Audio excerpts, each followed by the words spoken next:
नमस्कार. या क्षणाची सर्वात मोठी महत्त्वाची बिग ब्रेकिंग न्यूज या ठिकाणी जर बघितलं तर जे आहे PM किसान सन्मान निधी आणि नमो किसान सन्मान निधी संदर्भातील एक मोठी बातमी आहे. त्याचप्रमाणे जर बघितलं तर पीक विमा संदर्भात सुद्धा मोठी बातमी आहे. तर नमो किसान सन्मान निधीची बातमी बघूयात. सांगली जिल्ह्यातील 2.5 लाखावर शेतकऱ्यांकडे नाही फार्मर ID.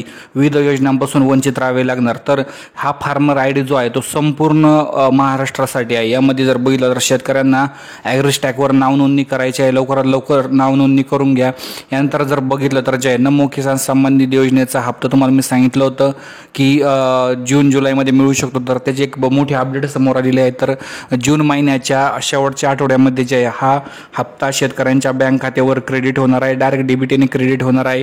यामध्ये जर बघितलं तर यानंतर पीक विमा संदर्भात सुद्धा एक मोठी अपडेट आहे. तर पीक विमा परतावा शेतकऱ्यांच्या खात्यात जमा होण्यास प्रारंभ झालेला आहे. जवळपास 25% शेतकऱ्यांच्या खात्यामध्ये पीक विमा जमा झालेला आहे. बाकीचे शेतकरी अजूनही वंचित आहेत.